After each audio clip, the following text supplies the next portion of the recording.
Welcome to new TV Telugu. ఇప్పుడు Telangana top 10 చూద్దాం. Operation కగన్ను నిలిపివేయాలని June 20వ తేదీ ఇచ్చిన మావోయిస్ట్ పార్టీ తెలంగాణ, ఆంధ్రప్రదేశ్ రాష్ట్రాల బంద్ నేపథ్యంలో పోలీసులు విస్తృతంగా తనిఖీలు చేపట్టారు. వాజేడు, వెంకటాపురం మండల కేంద్రంలో బంద్ కొనసాగుతోంది. మావోయిస్టులో ఉన్న నాయకులు మైదాన ప్రాంతాలకు తరలి వెళ్లారు.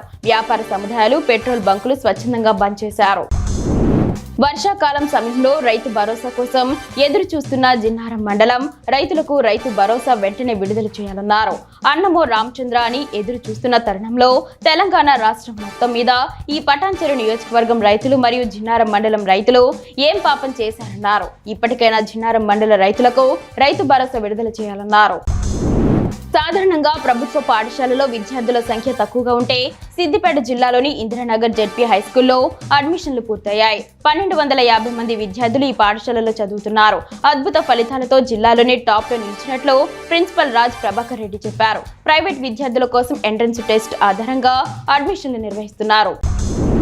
అంతర్జాతీయ యోగా దినోత్సవ 24 గంటల కౌంట్ డౌన్ వేడుకల నేపథ్యంలో హైదరాబాద్ ఎల్బీ స్టేడియంలో కేంద్ర బొగ్గు గనుల శాఖ మంత్రి కిషన్ రెడ్డి యోగాసనాల్లో పాల్గొన్నారు. ఈ కార్యక్రమంలో తెలంగాణ గవర్నర్ జిష్ణుదేవ్ వర్మ, నటి మీనాక్షి చౌదరి, నటుడు తేజ సజ్జాతో కలిసి యోగా చేసి ప్రజలకు స్ఫూర్తిగా నిలిచారు.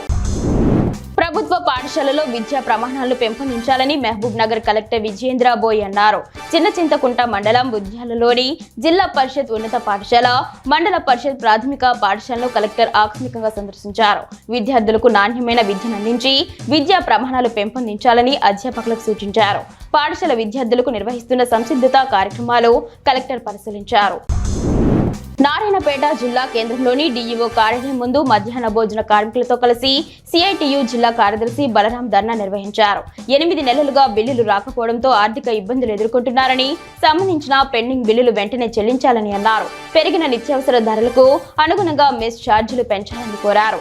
కార్మికులకు కనీస వేతనం 18,000 రూపాయలు ఇవ్వాలని డిమాండ్ చేశారు. పొద్దుతిరుగుడు ధాన్యం అమ్మి 75 రోజులు గడుస్తున్నా డబ్బులు చెల్లించకపోవడంతో నిరసిస్తూ రైతులు సిద్దిపేట జిల్లా తొగుట వ్యవసాయ మార్కెట్ కమిటీ ముందు ఆందోళన నిర్వహించారు. డబ్బులు చెల్లించకుంటే పురుగు మందే శరణ్యమని పేర్కొన్నారు.